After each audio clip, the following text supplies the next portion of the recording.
Ça fait un bail. Ça fait un moment. Tu as coupé les cheveux. Eh oui. J'ai tout rasé, mon gars. Ça fait plaisir. Hein. Franchement, ça fait du bien de fou. De fou malade. Rasez-vous la tête. Ça fait trop du bien. Et si vous avez un peu de chance, ça sera pas trop dégueu. Sinon, bah, je suis désolé. Il y a pas mal de temps, je crois que c'est quand j'étais au début de la vingtaine, j'ai lu une phrase qui disait « Apprenez pendant la vingtaine, construisez pendant la trentaine et chillez pendant la quarantaine. » Alors, je sais pas si je vais chiller pendant la quarantaine, parce que je sais même pas si j'en aurai envie, mais le but c'est clairement de pérenniser et d'avoir un truc qui tourne bien quand on en est à ce stade, quoi. Il y a pas longtemps, le 28 mai, j'ai fêté mes 29 ans, et wow wow. Je pense qu'on a tous un peu, quand fait ses 29 ans ou qu'on arrive de la trentaine, on se dit wow, mais qu'est-ce que j'ai fait en fait? Qu'est-ce qui s'est passé? Elle est où ma vingtaine? J'ai eu un peu cette réalisation-là, et je me suis dit, mais qu'est-ce que j'ai fait de ma vingtaine en fait? Après m'être dit que j'avais complètement rien fait, j'ai réalisé qu'en fait, si, j'avais fait beaucoup de choses. Et que cette phrase que je vous ai récitée il y a quelques secondes, eh ben, elle était pas mal respectée pour l'instant. Parce que waouh, j'en ai appris des choses pendant la vingtaine. Beaucoup. Je pense que vous le savez déjà, mais en gros, je me suis lancé dans la photo et l'idée c'était de vivre du type de photo que j'aime toujours pas trop mal d'ailleurs. Donc la photo de mode principalement, entre grosses guillemets. Et waouh, j'ai acquis de l'expérience. Hein. Alors théoriquement, j'ai pas amassé des millions ou quoi que ce soit, mais j'ai appris énormément de choses. Et ce que j'ai le plus appris, ça vient des déceptions que j'ai eues. Et là, récemment, j'ai eu une énième déception. Et j'ai percuté, en fait, je me suis dit, mais c'est plus possible. C'est plus possible. C'est plus possible du tout. Je peux pas continuer comme ça, en fait. Et qui dit déception, dit tristesse, je sais pas. Comment je me sens? Ouais, dépité. Je me sens un peu dépité. Donc, qui dit déception dit dépité, dit déprimé, tout ce que vous voulez. Chacun réagit comme il veut, comme il peut. Mais j'ai eu un petit moment de réalisation, quoi. Et je me suis dit, mais c'est plus possible. Tu peux plus revivre ça, quoi. C'est trop. C'est beaucoup trop. Qui se fait avoir autant de fois? Ouais, quasiment de la même manière à chaque fois, tu vois. Mais je pense que je suis pas le seul. Je pense que je suis vraiment pas le seul et c'est pour ça que j'ai envie de faire cette vidéo aujourd'hui. Pour vous raconter un petit peu mon ressenti, mon histoire, mon background et pour vous expliquer surtout que on n'est probablement pas seul. Et on est beaucoup dans le même cas, à mon avis. Donc, aujourd'hui, je vais vous raconter mes galères afin que vous puissiez déceler avant qu'elles n'arrivent les potentielles galères qui se présentent à vous. La première fois que j'ai été vraiment déçu d'une manière significative et importante, c'était il y a 1 an. Quasiment tout pile d'ailleurs. Et les personnes concernées regardent peut-être cette vidéo, j'en sais rien. Mais le but, c'est pas de dénoncer qui que ce soit, c'est pas de pointer du doigt qui que ce soit, c'est juste de raconter mon expérience. Parce que, encore une fois, on n'est pas seul, on n'est pas des vilains petits canards, ok? Il y a 1 an, aux États-Unis, j'étais avec un pote que je considérais comme un de mes meilleurs potes. Et cette personne m'a proposé de bosser... Donc cette personne bossait dans le milieu du cinéma, on va dire, à Los Angeles, ce qui est grave cool. Et ce qui fait un peu rêver d'ailleurs.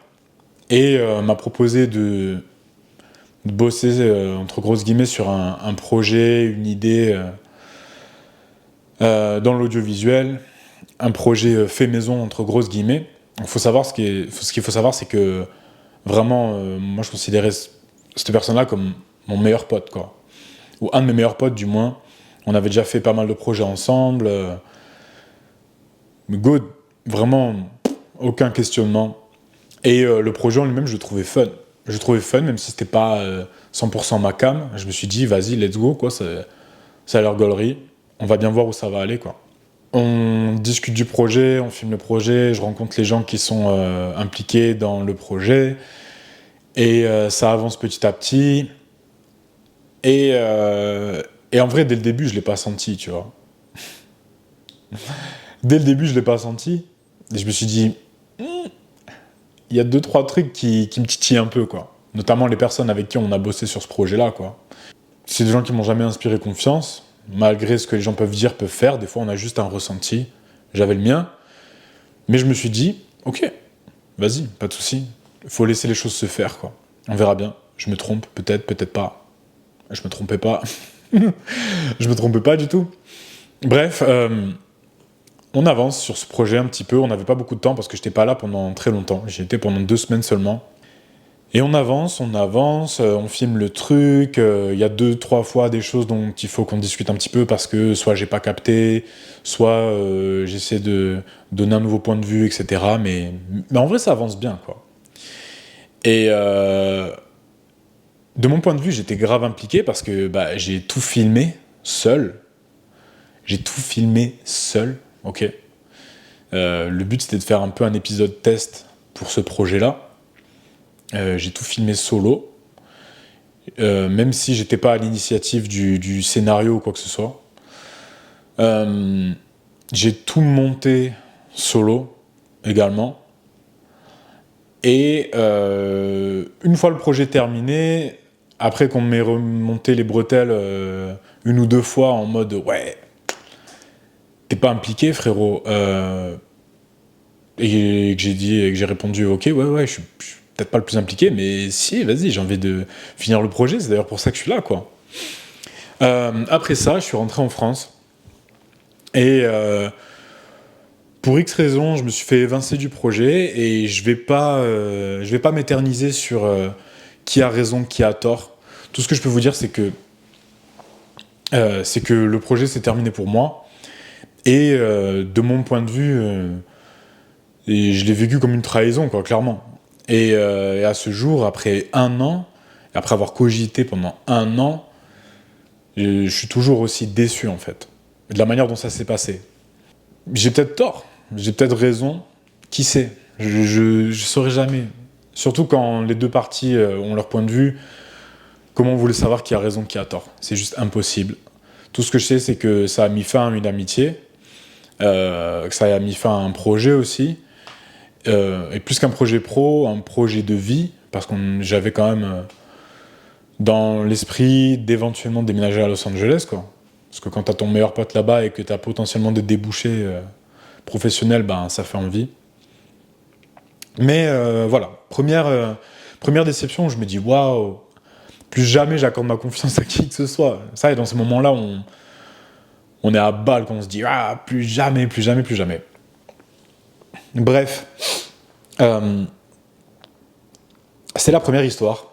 Donc je perds un pote, je perds pas mal d'espoir professionnel et de vie aussi, mais c'est comme ça. Une expérience de plus et on s'endurcit à skip.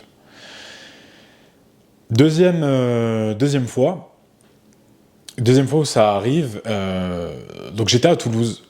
Je crois que c'était en 2022, à mon avis. Ouais, 2022, je crois. J'apprends qu'il y a donc une école de mode qui ouvre à Toulouse.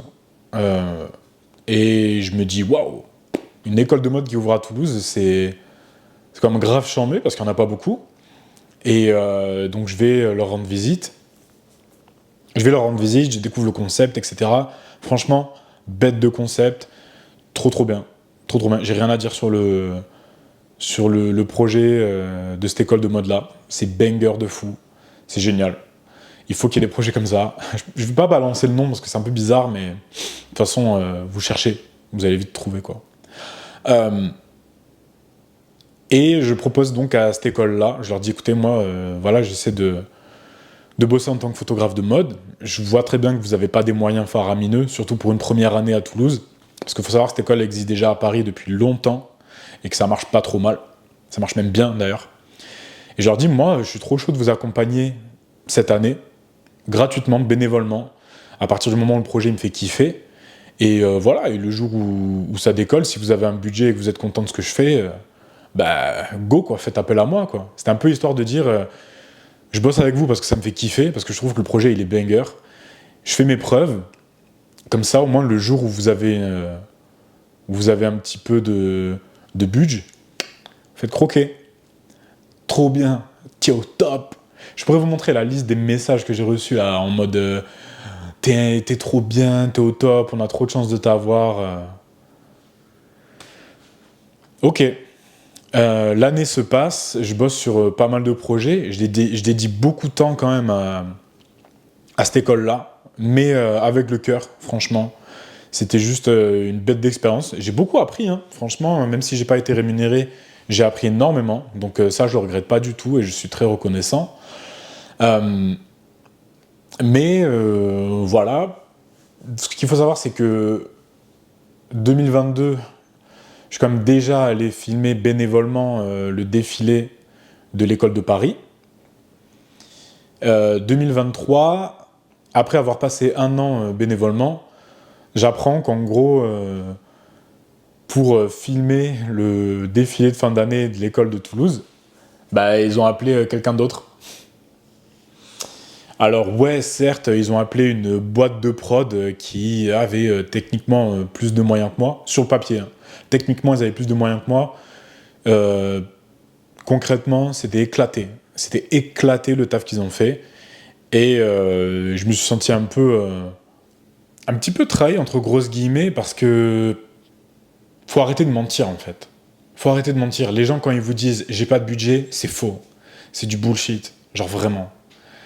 Les gens ont toujours un budget, et même s'ils avaient pas de budget, n'importe qui peut te sortir 100 balles, tu vois. Ça paraît dérisoire, hein. Mais moi, tu me dis bah écoute, j'ai pas de budget, mais je te donne au moins 100 balles pour ton temps et ton déplacement. Ben, ok, je suis content. Ça me fait déjà un peu plaisir, tu vois. Mais là, rien du tout, quoi. Et par la suite, j'ai un peu pris mes distances, du coup. Parce que je me dis, bon, bah, vas-y, quoi. Tu fais tes preuves pendant toute l'année, on te dit que t'es génial, que t'es le messie, et qu'on a beaucoup de chance de t'avoir.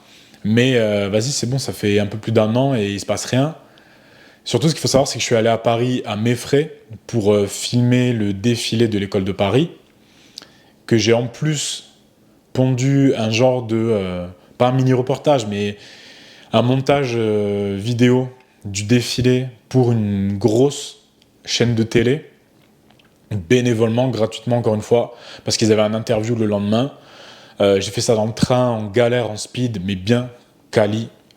Et on te dit, waouh, mais merci beaucoup, t'es notre sauveur, etc. Et derrière, rien quoi. Rien du tout. Et donc j'en ai fait part. J'en ai fait part directement ou indirectement à l'école, quoi.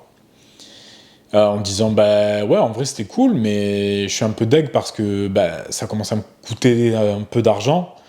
Et voilà, moi je peux plus m'investir autant quoi, si j'ai pas de retour financier, ne serait-ce que minime. Et on m'a jamais répondu. Voilà, tout simplement, on m'a jamais répondu et je trouve ça complètement indécent, déplacé et ils laissent tous se faire enculer. Bah non, bien sûr que non. Encore une fois, c'est ma faute. Trop bon, trop con. Tu connais. Donc voilà, deuxième déception où tu te dis chiant de fou quoi, quand même. Ça fait 2 fois que je me fais avoir. Est-ce que c'est moi qui est à l'envers ou est-ce que c'est le monde qui est à l'envers, tu vois? Troisième fois, cette fois je suis pas seul dans l'affaire. Elliot, si tu regardes cette vidéo, et tu regardes probablement cette vidéo, dédicace, on a rencontré un gars avec Elliot, donc un très très bon pote à moi, un de mes meilleurs potes. On a rencontré un gars blindé de thunes. Blindé de thunes, patron d'entreprise, une grosse entreprise. Il s'avère qu'ils ont leurs locaux à Toulouse maintenant. Je sais plus comment, Elliot rencontre le gars, ouais, venez chez moi, j'ai besoin d'aide pour ci, pour ça, machin. En vrai, nous, on y va, à ce moment-là, on avait juste besoin de thunes, et le mec payait. Pour le coup, lui, il payait bien. Et donc, il s'avère qu'on a vraiment fait des trucs bizarres là-bas. Donc, en gros, moi, j'ai shooté une soirée qu'il organisait dans leurs locaux. Donc, il m'a payé vraiment très décemment. C'était grave cool. Il m'a vraiment bien payé même, hein, d'ailleurs. Pas de problème à ce niveau-là. Il était content du taf. On fait du bon taf. Il a besoin qu'on accroche des photos au mur, etc. Mais on est toujours payé. Pas de souci. Sauf que, au fur et à mesure, le gars, il nous demandait quand même pas mal de tâches à effectuer. Et nous, il y avait des gros trucs à faire à la fin quand même. Et on avait besoin donc d'argent pour pouvoir acheter en amont les choses à installer par la suite chez lui, enfin dans leurs locaux. Et le mec, il était trop chiant. Il répondait 2 semaines après, voire il répondait pas du tout. On devait le relancer H24. Et donc un jour, on lui envoie un message, je lui envoie un message, je crois, en mode Hello, voilà. Salut, écoute, pour pouvoir avancer dans les meilleures conditions possibles, on a besoin il faudrait qu'on soit tous impliqués de la même manière et qu'on puisse avoir des réponses relativement rapidement, sinon on pourra pas te rendre le taf dans le temps imparti. Si jamais on peut pas avancer, tu vas être déçu à la fin, tu vois. C'était un peu ça l'idée. Et pas de réponse. Le mec nous a ghosté à vie. Alors que il voulait qu'on fasse une expo chez lui, à l'entendre dire c'est bon, c'était parti, il allait nous sauver et nous faire décoller, quoi. Encore une déception. Eh oui, vous commencez à connaître, à connaître le truc à force. Et là, tu te dis, vas-y, c'est chiant, mais bon, la vie continue. Ensuite, on va parler d'autre chose. Quand j'étais à Toulouse, toujours, j'ai bossé pour un très grand magasin, littéralement. J'ai bossé pour un gros magasin et j'en suis grave content parce que c'est mon meilleur client à ce jour. Et ce gros client, donc c'était pas facile parce que quand on bosse avec un gros client comme ça, bah, ça fonctionne de manière assez spéciale. Mais le projet avançait bien, ça allait bien payer. Ça a bien payé d'ailleurs, c'était cool. Mais on te dit, ah, ok, on cut un peu sur le budget, mais sache qu'on a plein d'événements derrière, on aura besoin de toi, on va avoir une campagne à shooter, machin, on va avoir besoin de toi. Et toi, tu te dis, ok, vas-y, pas de souci. Là, c'est du sérieux, c'est un vrai client, tu vois. C'est comme si j'avais bossé pour, je sais pas, je peux pas donner d'exemple, mais c'est un vrai client, tu vois. Donc tu fais confiance, tu dis, ok, vas-y, pas de souci, on cut un peu le budget, je vous fais une légère remise, mais derrière, ça y est, c'est parti, ça décolle enfin, quoi, tu vois. Je shoot le projet, ils sont trop contents, pas de souci. Plus jamais de nouvelles, plus jamais de nouvelles. Et vous savez même quoi d'ailleurs? Ils ont embauché, Ils bossent maintenant pour les photos avec une personne qui m'a acheté mon ancien appareil photo, hein, que j'ai entre guillemets très rapidement formé en photo. Et ils bossent avec cette personne parce que cette personne bosse gratuit. Donc, que voulez-vous? Ils se sont dit, ah bah, on a trouvé quelqu'un qui est gratuit, qui bosse tout aussi bien que lui. D'ailleurs, pareil, cette personne qui bosse à ma place là-bas, va te faire aussi. On remet les pendules à l'heure. Quatrième déception. Et là, je commence à me dire, waouh, chiant de fou quand même. Et ce qu'il faut savoir, c'est que là, suite à ça, j'ai pas rebossé sur quoi que ce soit à Toulouse. Je suis parti aux États-Unis, et là, aux États-Unis, j'ai rien fait dans la photo pour l'instant. Rien du tout. Et ça me va très très bien. Je suis en pause complet, mais je kiffe. Je kiffe faire un break. Mais maintenant que je suis aux États-Unis, j'ai bossé sur des chantiers. Genre, j'ai fait du BTP. J'ai fait un chantier, enfin, pas sur la route, quoi, mais des routes pavées devant les maisons, quoi. Fallait les réparer avec un gars que j'ai rencontré via une autre personne, machin. Ça payait pas trop mal, mais ce que je savais pas avant de m'engager là-dessus, c'est que c'était v'là loin, en fait, et que au final, ça m'a coûté beaucoup d'argent en essence. Donc je bosse avec le gars, le truc, il durait 3 jours. Je fais mes 3 jours, nickel.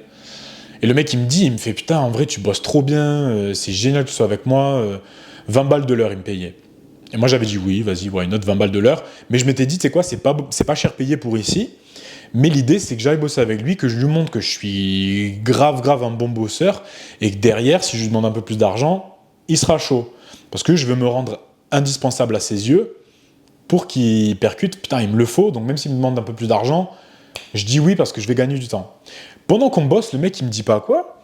Il me dit que d'habitude, il bosse avec un gars, qui est à moitié alcoolique, etc. Un mec en galère, quoi. Qu'il est pas utile du tout. Ah ouais, en plus, je le paye 21 $ de l'heure, machin. Et là, je me dis, ouais, quoi? Genre, tu le payes plus que moi, même si c'est 1 $, tu le payes plus que moi alors qu'il est zena, tu vois. T'es quoi? Me dis pas ça. Et en plus de ça, à la fin, il m'avoue qu'en bossant avec moi, il a littéralement fini le job en moitié moins de temps que s'il était tout seul. Et là, je me dis, bah, mission accomplie, il est trop content de moi. Je rentre à la maison et il me dit qu'il a une autre mission, donc le même truc, mais que cette fois, c'est 4 jours et que c'est dans 2 semaines. Et là, je lui dis, ok, en vrai, je suis chaud. Par contre, j'ai calculé, avec l'essence, etc., ça me coûte pas mal cher. Est-ce que ça te paraît juste si tu me payes 25 de l'heure au lieu de 20 balles de l'heure, sachant que je savais du coup qu'il pouvait, quoi. Vraiment, je le savais. Il me l'avait quasiment avoué, quoi. Il m'a jamais répondu. Il m'a jamais répondu. Ça fait 1 semaine. 0 réponse. Donc, je suis deg. Je suis deg. Et en vrai, ça s'accumule. Ça s'accumule au fur et à mesure, les déceptions comme ça. Et je me dis, mais en fait, à chaque fois que j'essaie de bosser pour quelqu'un, que je montre que je peux faire du bon taf, que je me donne un bal, ben, au final, ça paye pas. Ça paye pas parce que soit les gens... En fait, les gens, c'est pas compliqué. Soit tu marches avec eux, soit tu dégages. Donc j'ai 29 ans. Et comme tout mon entourage me le dit en ce moment, il est temps d'arrêter de bosser afin d'aider les autres à réaliser leurs rêves. Et il est temps de lancer mon projet. Mais pas mon projet en mode je vais devenir photographe, je vais vivre d'une passion, etc. Non. Il est temps de se poser et de réfléchir sérieusement à ce que j'ai envie d'offrir au monde. Et je veux récupérer tous les fruits de ce travail-là moi-même. Ça ne veut pas dire que je ne peux pas m'entourer de gens. J'ai des personnes de confiance dans mon entourage. Il en reste. Il en reste pas mal même. J'ai des personnes de confiance dans mon entourage. J'ai des idées. Je sais que j'ai les épaules pour mener un projet à bien. Pendant ma vingtaine, j'ai acquis beaucoup d'expérience, beaucoup de déceptions. Mais aujourd'hui, je sais que j'ai les épaules, je sais que j'ai l'envie, je sais que j'ai les compétences de construire quelque chose pendant ma trentaine. Quelque chose qui m'appartient, que je fais pour moi, par moi-même, entouré des bonnes personnes. Et je vais le faire, quoi. Je vais le faire, et vous allez voir. Je sais pas ce que je vais faire, mais vous allez voir. Attendez. Restez assis. J'ai des pistes, j'ai des idées, c'est pas ce qui manque. Le plus dur, c'est de choisir comment je le fais. Si vous êtes dans la même situation, si vous êtes en galère, vous avez l'impression de ne pas avancer, peu importe votre âge, peu importe ce que vous faites, là où vous êtes, déjà, vous n'êtes pas seul, clairement pas. On a tous vécu plus ou moins les mêmes choses. Vous n'êtes pas seul. Arrêtez de vous faire avoir par les autres. Arrêtez. Alan, si tu regardes cette vidéo, tu me l'as dit 1000 fois. Tu me l'as dit 1000 fois. Arrêtez de bosser pour les mauvaises personnes. C'est vrai. Mais, comme beaucoup de choses dans la vie, souvent on a besoin de se prendre le mur pour réaliser qu'on est dans la mauvaise direction. Faites ce qui vous fait kiffer et faites-le pour vous. Et arrêtez de chercher des compromis en vous disant « Ah, J'aimerais faire ça, mais je vais peut-être le faire de cette manière-là pour que les gens ils kiffent ou quoi. Non, non, non, non, non. Soyez vous-même. Faites quelque chose qui vient du cœur. Faites-le pour les bonnes raisons. Faites-le sans vous poser de questions. Et advienne que pourra. Je retourne à Toulouse là dans un mois. Je suis trop chaud. Je suis trop chaud, les gars. Pendant 3 semaines. À toutes ces expériences qui se sont mal terminées, merci. Mais j'ai plus le temps.